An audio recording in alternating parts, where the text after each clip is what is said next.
38,976 by Vmprsm.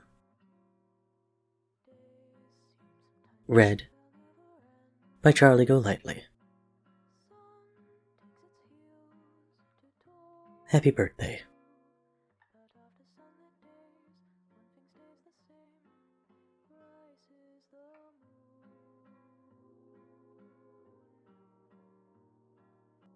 Mike lives with tinnitus. He doesn't mind. It's just white noise by now. That ringing that's almost the whistling of wind. The high, constant high drone like the cassette is running wrong, and all you can hear is that whining squeak of the black tape.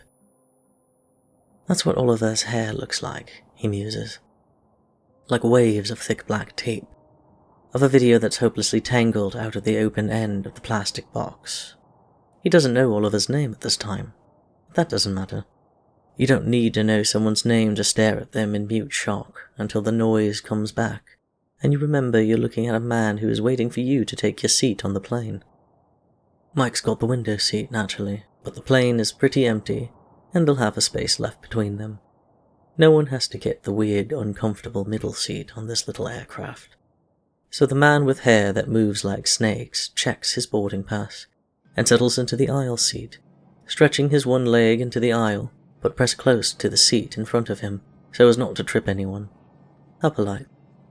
Must be hard to have that much height, though it gets you closer to the sky. Mike shakes off the strange moment, pulling his scarf further up, glad that the scarred side of his face is facing the window. He shouldn't get attached to the idea of anyone, especially not on this particular flight.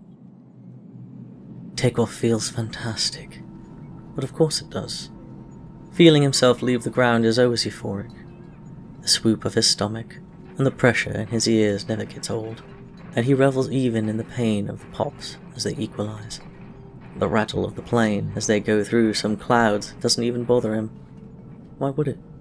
He could jump out of this plane and feel perfectly at home among the wet, delicate things. Mike lifts his window shade and stares out at the fluffy clouds, threaded in pink and gold with the late afternoon sun. Could you close that? The voice is soft, low to his right, and he twists enough to see the man in the other seat, who is far taller than the higher pitch of his voice would indicate. Mike's being looked at with dark eyes that are entirely opposite of his own unnaturally pale ones, endless in depth. How lovely. There's a questioning slant to his heavy, tired-looking brows. I'm trying to sleep, he continues, explaining the obvious given the travel pillow around his neck, and the eye mask perched on his forehead under his hair. It doesn't look like tape in colour.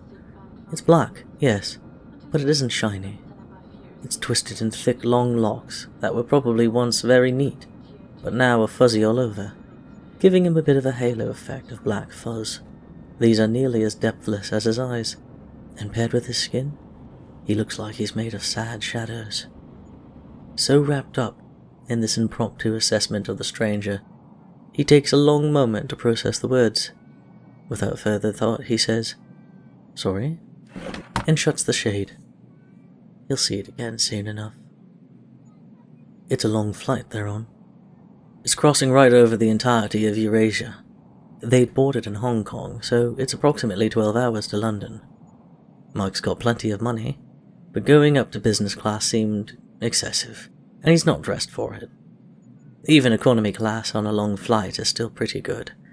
They'll get meals, and the in-flight movies aren't all cheap B films. Mike's at least going to have the first meal. It's supposed to be pasta. Entertainment is a bit tougher. Movies aren't really his jam, but the idea of reading is even less palatable, and doing something like a puzzle is right out. Usually he wanders to pass the hours, but there's only the middle aisle, and he doesn't want to draw attention by pacing up and down it, so he people watches. The couple in front of him have a child. The little one cried when the plane took off, so one mom gave the kid a small pill, and within an hour she was out like a light. That's nice, actually. He isn't really fond of kids in a situation like this, but he also couldn't be too picky. She won't know. Now the pill administrating mom is on her laptop, working on something that fills the screen with a spreadsheet. tapping away formulas and referencing other sheets until big, massively complex charts result. Mike thinks this is pretty impressive, whatever it is. The other mom quietly works through a book, but she's making notes in the margins and dog-earing certain pages. Maybe it's a textbook, actually. The font is too small for him to make out from between the crack in the seat. That kind of focus is so interesting. He's only had that much focus when he's staring at empty spaces or hunting for books. There's a light snore behind him, and he turns to peek. The older man who has the middle seat all to himself is dead asleep, head listing to one side and messing up his comb-over.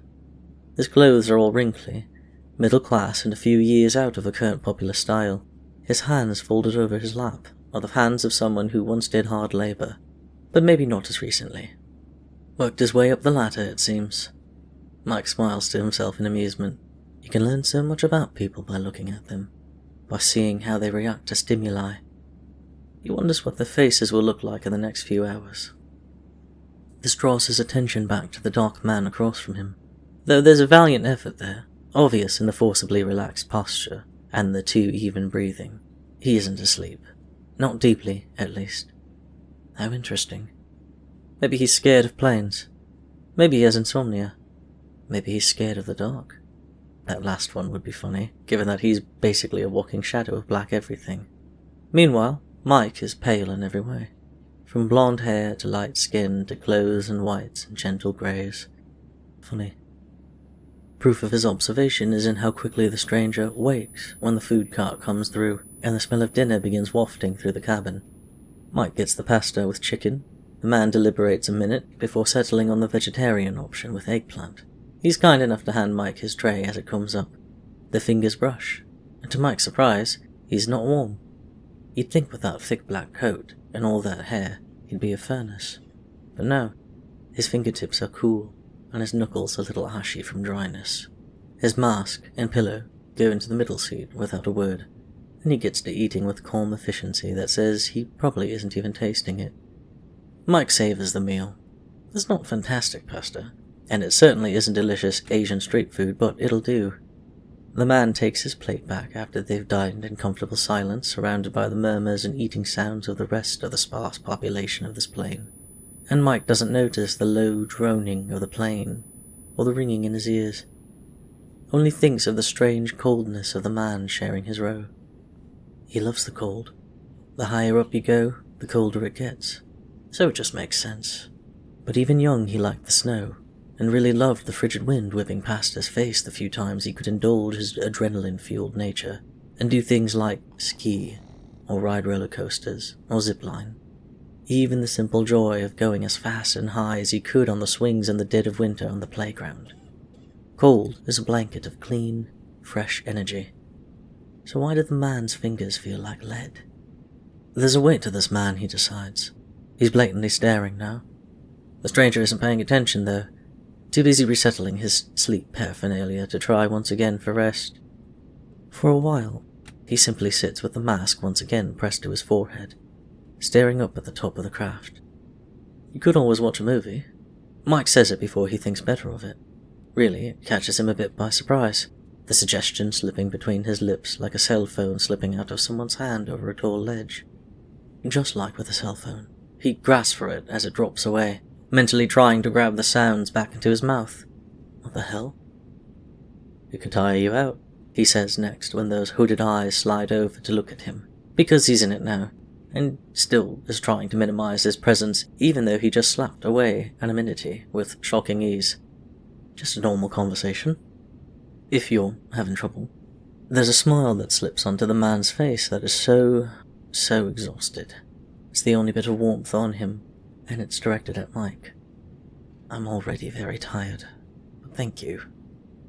What's keeping you up? Damn it, he really needs to talk to people more. Mike's life has been one of purposeful solitude since he made his choice. The blissful energy of being in a room, or plane, full of people and being utterly alone. Before that, he was just anxious and avoidant besides.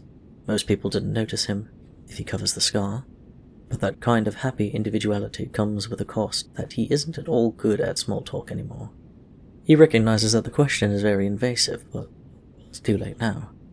The man smiles wider, showing a sliver of white, well-lined teeth, like a crescent moon in a night sky.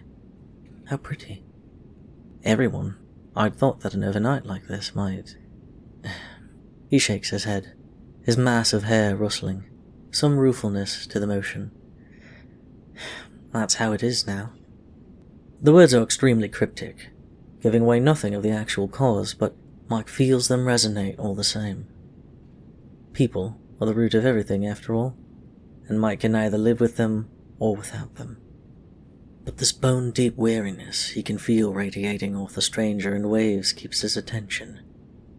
There's nothing to do but people watch, and he's intriguing people. How can one be so tired and yet act so kind? Mike reaches for the screen, set into the back of the middle and front. I was going to put something on. My screen is broken, but I can use the headphones. It isn't. He turned it off as soon as he boarded, but something compels him to this white lie, and he's got no compunction against lying anyway. Giving a long, curious look as the bright colours of the digital video menu wash over his face in shifting patterns, the man finally pulls his mask off entirely and leans a little. "No tragedies, please," he says, and Mike smiles. They'd ended up watching some silly animated video about birds. The camera following the dizzying heights and aerial acrobatics made Mike feel nice, while the animation and lively playful characters seemed to please the sad man. The shoulders were almost touching by the end of it, having both lifted their armrests to lean between the seats to watch the center screen. Overall, it was a fun waste of nearly 2 hours, and as Mike navigates back to the flight tracker, he can see they still have a long way to go. It is somewhere over the eastern edge of Kazakhstan. His mouth twists. Russia would be better. He glances up, noticing that now the man's attention is off him, readjusting his coat to wrap more firmly around him as he once again tries to sleep. The whistling is returned. Was it gone before? Or did he just not notice? Russia will be better. He can wait. There's weather when they get to the airspace over Russia. Maybe it's the air change from passing the edge of the Urals, or it's just temperature collision from a storm below. At this height, it's uncommon but not impossible.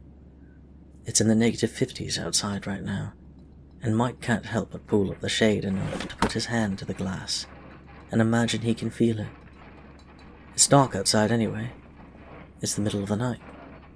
But the shaking of the aircraft has woken up over half of the meager passengers, who are muttering amongst themselves. Within 2 minutes, the seatbelt light blinks on. Mike hasn't put his on at all, and doesn't intend to, and the stranger never took his off. Neither of them have gotten up to use the restroom, he notes. How strange. The shaking also wakes the stranger, who pulls off his mask once more with a sigh. His gaze goes up immediately, and Mike notices when his muscles tense. Dark irises roam across the middle hall, and then move to sweep across the entire plane, landing on each person he can see from back to front, until they inevitably land on Mike, trembling as the rest of his body trembles with the shaking of the plane. Mike didn't expect the weather. It doesn't change anything. What does is the man. "What are you doing?" he asks, the soft voice threaded with something like anxiousness but deeper, almost irritated. "What did you do?" Mike doesn't respond right away, trying to parse out what this means. It's just turbulence. The man sighs again, from deep in his chest. "I just want to get home. I already had a really bad time on a boat recently. I don't want to add another form of transport to the list." "Is it a bomb?" "A bomb?" Mike blinks, twisting an idle finger in the tasseled end of his scarf. "No. No use to lie about that one. What's going to happen is much worse than a bomb. The desolation thing's too small, but how does this dark man know that anything is wrong at all? Why do you think so? You aren't scared." "Who are you?" Another thing that slips out. Mike is far too curious not to ask now, though. If he'd missed this, what else did he miss? Dr. Thomas Pritchard, he says, then snorts gently with a rueful smile. No, I can't keep using that one. You first. If you're trying to kill everyone on this plane, you can at least tell me your name. Fair enough. Michael Crew. And? He gestures out. Oliver. Okay, Oliver, no last name. He'd never put the armrest back down along with never putting on his seatbelt, so Mike slides easily to the middle seat, causing Oliver to need to shift his eye line to continue to meet the shorter man, but to Mike's surprise, he doesn't lean away. Did you know we're at an altitude of exactly 38,976 feet? The air pressure is so low up here that there's not enough oxygen to breathe, and any you can get will just crystallize in your throat from the cold. Can you imagine? I'd rather not, Oliver replies easily. You'd be dead before you fell a few hundred feet. Probably. At least it would be quick. But that's not what's happening here. Oliver's eyes are searching his, and now that they're closer, Mike can see the wrinkles between his brow, at the outer edges of his deep-set eyes, in the laugh and frown lines around his mouth, in thin pencil marks across his forehead. They aren't terribly deep, but they speak to a soul that has felt a lot in its life, though it hasn't been long. Sometimes Mike's skin feels too tight, constricted by the scar that branches across much of his skin. That's why he felt so relieved to throw himself over that edge. It's taken far too long to realize the depth of those eyes isn't mysterious at all. It's simply empty. Can you see their depths? Mike asks, pushing his overgrown bangs away from his face.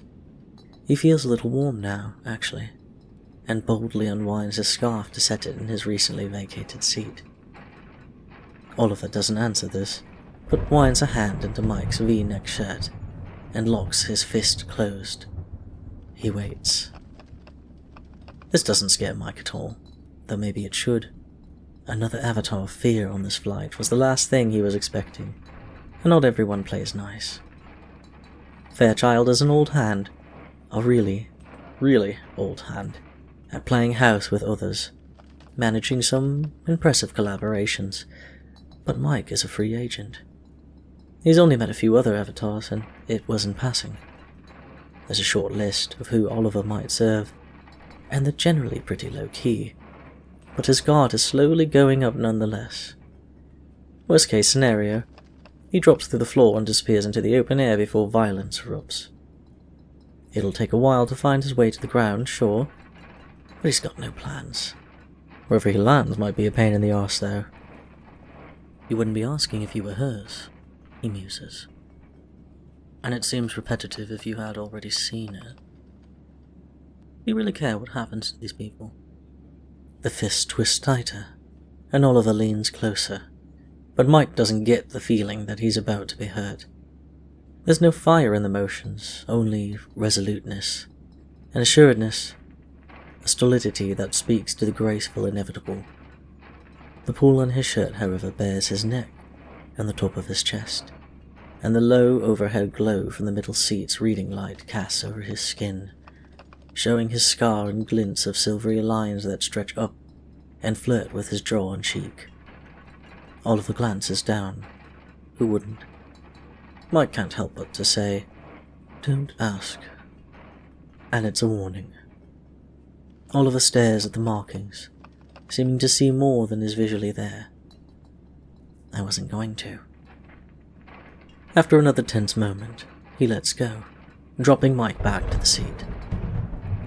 I don't care, Oliver says flatly. I want to get home. If you extend my trip, we may have a problem. Michael, can we save the disaster for another time? Mike, he corrects, unsure why he's done it, as they're not going to be friends by either of their designs, it seems. Mike frowns lightly and looks again to the clock next to the flight tracker. giving him a raised eyebrow that conveys more sass than the entirety of their other interactions thus far. Oliver then shrugs. "All right. Well, you didn't have any plans?" Mike asks. His abilities are very outward-facing, probably why it took him being practically told directly that anything was off about Oliver before recognizing how strange a figure he is. Come on, give a little, he thinks. They'd already broken the awkwardness barrier with a movie, right? The pillow gets drawn into Oliver's lap, giving up any pretense of future sleep. I didn't. I don't need to. Because it's night. What? No. Oliver seems puzzled. His puzzlement is puzzling. Oh. But it does cross another entity off the list. Really, the only choice is obvious now. But it's mighty depressing. No wonder Oliver looks so tired. There's no fun from his master. Wouldn't me doing something benefit you? Don't need it. There's plenty on the ground. I just want to rest, Oliver admits. Why does he keep asking questions? Mike hates prying, hates being in these kinds of searching conversations usually, and yet he keeps needling this man.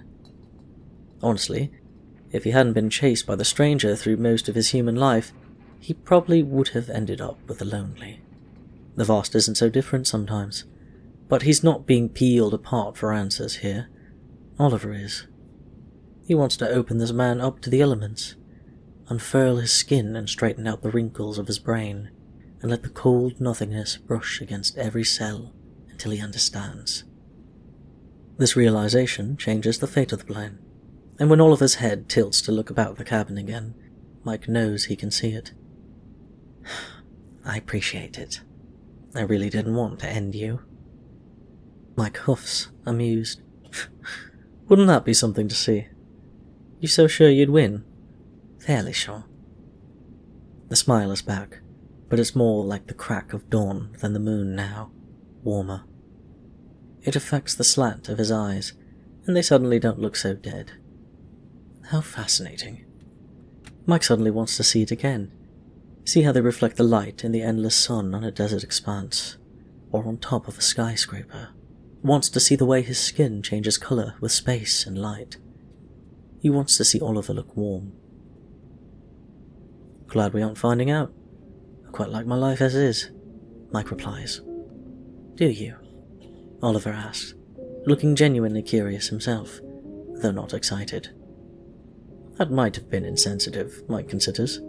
The end really does seem to be all work and no play. Easy gig, though. Yeah, very freeing. Lots of travel, Mike says, committed. At this, Oliver almost laughs. Oh, I get it now. He pauses. Frankly, I don't know what I'm doing after this. For the first time, it appears that Oliver has let something out he didn't necessarily mean to, rather than Mike, and looks down. Hey, Mike says casually, bumping Oliver's elbow with his. Me either. I sort of leave it up in the air. Go where the wind takes me. There's an incredulous slant to Oliver's smile now. How many of those do you have? I don't know, really. Not many people get to stick around long enough to appreciate them. Lucky me, Oliver deadpans, and Mike laughs. Oh. How curious. An avatar of the vast and the end walk onto a plane. Do you want to watch another movie? We've still got 5 hours. By this time the plane has stopped shaking, and everyone is quieting back down to get some last bits of shut-eye before sunrise. There's an entirely different kind of vibrating under Mike's skin as he searches Oliver's expression, looking for clues. The man gives away nothing but calm, his whole persona radiating a solid sureness with a hint of a lingering smile. Sounds good. He hears no ringing for the rest of the trip, but he doesn't notice. You'll be visited by sleep. I promise you that soon the autumn comes to steal away each dream.